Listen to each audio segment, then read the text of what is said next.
अस्सलाम वालेकुम students, welcome back to my channel. कैसे हैं आप सब? उम्मीद करते हैं कि सब ठीक होंगे। तो आज का जो हमारा टॉपिक है वो है जी ग्लोकोमा। ग्लोकोमा जो है स्टूडेंट ये भी एक आँखों की कंडीशन है जिसमें जो है हमारी आइज़ की ऑप्टिक नर्व जो है वो डैमेज हो जाती है। अब ऑप्टिक नर्व क्या है? जैसे लास्ट लेक्चर में स्टूडेंट मैंने आपको बताया था कि जब भी हम कोई इमेज देखते हैं, ठीक है, कोई भी लाइट को देखते हैं तो उसका जो अक्स है या उससे रिलेटेड जो इमेज है, ठीक है, वो हमारी आइज़ के बैक साइड पे, पोस्टीरियर साइड पे एक स्ट्रक्चर होता है रेटिना, जिसके ऊपर जो है ना बनता है। अब ये रेटिना से एक नर्व जो है वो जा रही होती है ब्रेन की तरफ। अब नर्व का काम क्या होता है बॉडी में कि ये ब्रेन की तरफ या तो मैसेजेस लेके जाती है या ब्रेन से जो आगे पैगामात मिलते हैं फिर वो लेके बॉडी के डिफरेंट पार्ट्स की तरफ जाती है और फिर उसी लिहाज से हमारी बॉडी जो है वो फंक्शन परफॉर्म करती है। अब ये जो आँखों को जो ब्रेन का पैगाम लेके आती है या ब्रेन की तरफ पैगाम लेके जाती है, जो नर्व है उसको हम ऑप्टिक नर्व कहते हैं। अब ये जो नर्व है ये डैमेज हो जाती है, ठीक है। जब ये डैमेज होगी तो आप देखें कि जो रेटिना ने इमेज बनाया भी है, ठीक है, और ब्रेन उसको इंटरप्रेट करने के लिए जब तक उसके पास मैसेज ही नहीं जाएगा तो ब्रेन उसको इंटरप्रेट क्या करेगा और हमें समझ भी नहीं आएगी, ठीक है। तो पेशेंट को फिर अल्टीमेटली क्या होगा, देखने में प्रॉब्लम होगा, उसको उसका जो इमेज होगा वो ब्लरी सा होगा, अंडरस्टैंडिंग में नहीं आएगा, ठीक है। तो ये जो कंडीशन होती है इसको हम क्या कहते हैं, ग्लोकोमा कहते हैं। अब ग्लोकोमा की रीज़न क्या होती है, ठीक है, ये भी हम देखते हैं टॉपिक के अंदर। तो कहते हैं कि glaucoma is a group of eye condition. Eye की मतलब ये एक कंडीशन है, ठीक है, ग्रुप ऑफ आई कंडीशंस, यानी कि इसके अंदर डिफरेंट तरह के इश्यूज है ना पेशेंट को डेवलप होना शुरू हो जाएंगे। अब कहते हैं कि जो कि डैमेज कर देते हैं ऑप्टिक नर्व को, ठीक है, विच ट्रांसमिट विजुअल इंफॉर्मेशन, जो कि क्या कहते हैं कि जो विजुअल इंफॉर्मेशन जो ट्रांसमिट कर रही होती है फ्रॉम आई टू ब्रेन, आई से ब्रेन की तरफ। And this damage is often associated with the elevated intraocular pressure. अब ये जो डैमेज है ये क्यों होगा, क्योंकि जो इंट्राऑकुलर प्रेशर है वो क्या हो गया है, वो एलिवेट हुआ है, इंक्रीज हुआ है। अब इंट्राऑकुलर प्रेशर क्या होता है स्टूडेंट कि इंट्राऑकुलर प्रेशर जो है ना हमारी आई के अंदर जो है एक फ्लूइड होता है जिस जो कि आई के स्ट्रक्चर को उसके जो है शेप को मेंटेन किए होता है। जब ये जो लिक्विड है उसकी वजह से जो प्रेशर एक्सर्ट आता है उसको एक्सर्ट होता है उसको हम क्या कहते हैं, इंट्राऑकुलर प्रेशर या फिर आईओपी भी कहते हैं। तो जब ये प्रेशर बहुत ज़्यादा जो है वो बढ़ जाएगा तो उस कंडीशन में ग्लोकोमा डेवलप होगा। But glaucoma can also occur with normal और even with the low IOP.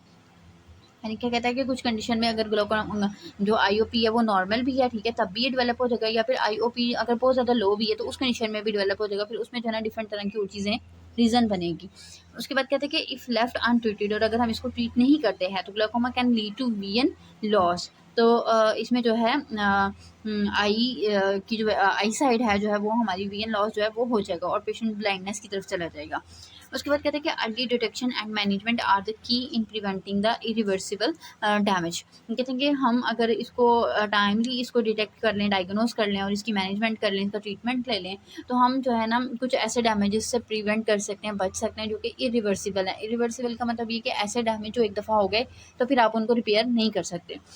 उसके बाद काजीज़ आ जाते हैं कि अब ये क्यों होता है। सबसे पहले इंपॉर्टेंट फैक्टर है वो है हेरिडिटरी फैक्टर। हेरिडिटरी का मतलब क्या है कि फैमिली टू फैमिली रन करने वाला ये मसला है, ठीक है, डिजीज़ है। अब family history of glaucoma increase the risk, यानी जिन फैमिलीज के अंदर हिस्ट्री होती है उनके अंदर इसके बढ़ने का चांस ज़्यादा होता है। एज आ जाता है, risk increases with the age. जैसे जैसे एज ज़्यादा होगी, एजिंग का प्रोसेस डेवलप होगा, तब जो है ये इसके डेवलप होने के चांस होते हैं। फिर कुछ मेडिकल कंडीशंस आ जाती हैं जैसे लाइक डायबिटीज़ है, हाइपरटेंशन है, कार्डियोवास्कुलर डिजीज़ हैं, contribute and the use of the corticosteroids. और जो कॉर्टिकोस्टीराइड्स, ठीक है, अगर उनका यूज़ है, ठीक है, तो उस कंडीशन में जो है ना ये पेशेंट ग्लोकोमा की तरफ जा सकता है।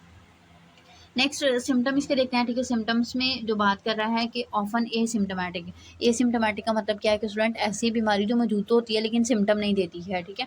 इस तरह की जो बीमारी होती है उसको हम क्या कहते हैं, एसिम्टोमेटिक कहते हैं। फिर एक लंबा अरसा गुजरने के बाद जब बहुत बॉडी के अंदर डैमेज हो चुका होता है, ठीक है, फिर पेशेंट को जाके आइडिया होता है कि मुझे जो है ना कोई प्रॉब्लम है, लेकिन तब काफ़ी बॉडी के अंदर जो है ना आप कह लें कि डैमेज हो चुका होता है। तो एसिम्टोमेटिक में कहता है कि glaucoma has no symptom in its early stages, यानी कि जब अर्ली स्टेजेस होंगी, अभी अभी डेवलप हुई है, तो तब पेशेंट को कोई सिम्टम नहीं आएंगे, पेशेंट नॉर्मल होगा। Peripheral vision loss, gradual loss of the peripheral vision. Peripheral का मतलब क्या है कि साइडों से पेशेंट को देखने में मसला होगा, यानी साइडों से नज़र नहीं आएगा।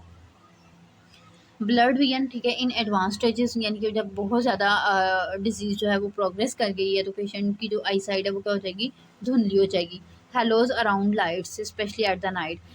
अब हेलोज क्या होता है स्टूडेंट के, जब रात के टाइम पे ये क्योंकि मसला होता है तो इसमें क्या होगा कि जब भी पेशेंट जो है वो कोई भी लाइट के सोर्स को देखेगा, लाइट को देखेगा, तो लाइट के सराउंडिंग में उसको एक सर्कल बना हुआ जो है वो दिखाई देगा।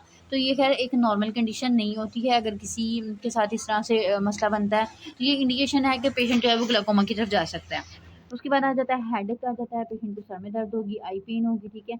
इन एक्यूट एंगल क्लोजर ग्लाइकोमा, ये आगे जो है एक्यूट एंगल क्लोजर ग्लाइकोमा, इसकी फर्दर टाइप्स हैं, ठीक है।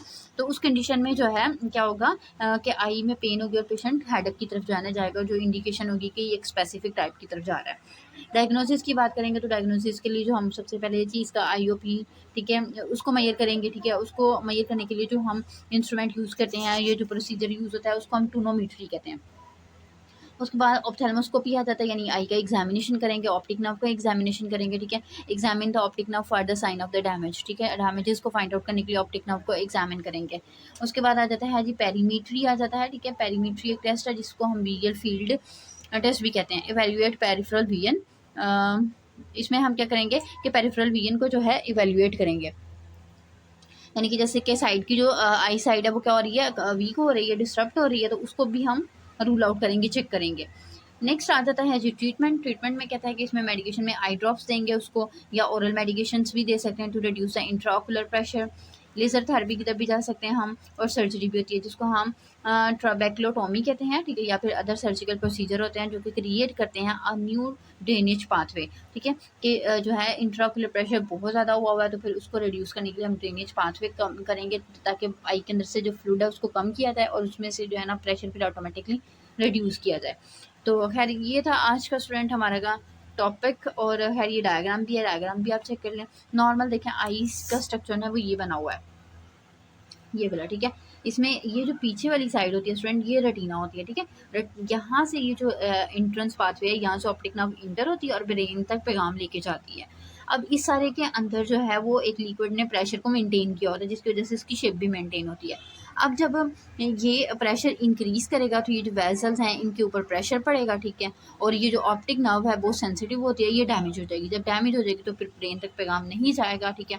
और पेशेंट जो है वो जो है फिर ग्लाइकोमा की तरफ जाएगा। और इसमें ये देखिए ये जो साइडें हैं, ठीक है, यहाँ पे ये देखें एक ट्रेबेक्युलर मैश वर्क। ट्रेबेक्युलर का मतलब क्या है कि जैसे एक सुइयों का जाल नहीं बना होता है, जैसे एक जैसे आप केक को देखते हैं, केक को अगर हम कट लगाएं तो बीच में से स्पॉन्जी सा स्ट्रक्चर नज़र आता है, तो उस तरह की जो है ना हमें एक यहाँ पे मैश वर्क मिलेगा, जालीदार स्ट्रक्चर मिलेगा, ठीक है। और जिसकी वजह से साइडों की विजन जो है वो लॉस हो चुकी होगी, और ये एक इंडिकेशन होगी, एक सिम्टम होगा तो ग्लाइकोमा का। तो ये था खैर आज का हमारा टॉपिक। उम्मीद करती हूँ कि आपको समझ लग गई होगी। अपनी दुआओं में याद रखिएगा। अल्लाह हाफिज़।